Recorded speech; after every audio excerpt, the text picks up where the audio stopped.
Hey, it's Michael, and welcome to another podcast episode. Before I get into today's episode, we wanted to make an offer to you. If you go to firmsconsulting.com, you will see a pop-up or you'll see a place to add in your email address, or you can register on the Firms Consulting website. If you register onto that website, you get put into an exclusive list. And what you get in that exclusive list is samples of the content we have available to FC insiders. So, that said, I hope you enjoyed today's episode. Hi, everyone, and welcome to another Firms Consulting podcast. And the issue I want to discuss today is related to what consulting firms would call sales, but also related to building client relationships. And the point I want to make here is very simple, right?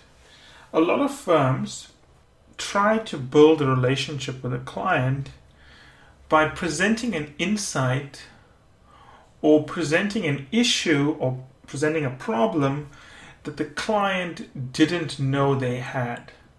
And by providing this unique viewpoint that no other consulting firm is providing, they assume that this gives them permission to then serve the client.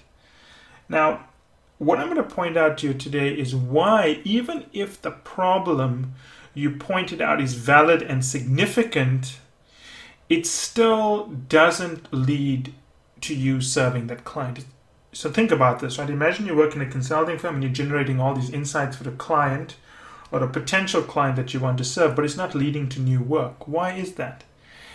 And I'm going to explain that through a story, right? So when I started, when I was at the firm and I was a partner, the resources practice was not as significant. It was okay in some parts of the world, but it was not as established as the financial services practice, the insurance practice, the public sector practice, and so on. We were still building up resources at that point.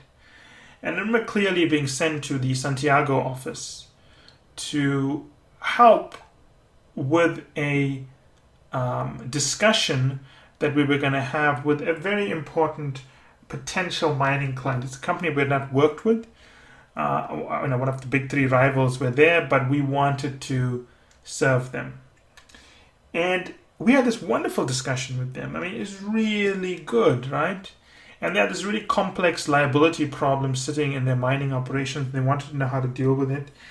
And we had lots of discussion. They loved our ideas. They thought it was amazing. It was brilliant. But the problem is, while they liked our ideas, we had zero experience of doing this. We had not even done anything close to this. It was a completely new area for us. And the issue here was that while they liked our thinking and they liked our insight, they didn't believe that we could do it. It was something that they felt was best given to a firm that had done this before. So in this particular case, we came up with the idea, we identified the problem, and we ended up basically giving the work to a rival firm, which is what happened, right? Now, what is the insight here?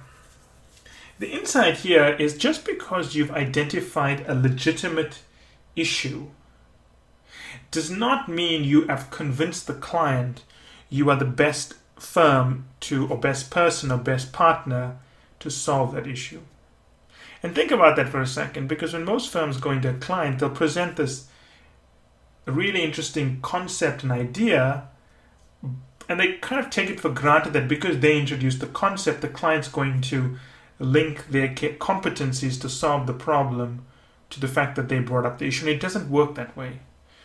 I mean, most times it does if you're a firm like McKinsey and BCG and so on. Everyone used to go into client situations. The stature of the firm meant that 9 times out of 10, we would get the work, even though we've never done it before, because the brand of the firm was so big. But there are times we've lost. This is one example where we've lost, right? Now, if you don't have a big brand name behind you, or if you're not known for a certain kind of work, same example would apply. Let's assume you work at a firm that's not known for strategy or corporate finance work, and you want to do the strategy and corporate finance work. You could very well come up with a legitimate issue for a client that needs to be fixed that they have not identified. But unless you prove that you can do it, it doesn't matter how good the issue is. It's going to go to someone else, right? You've just created work for a rival. So how do you overcome this problem? How do you show you can do it?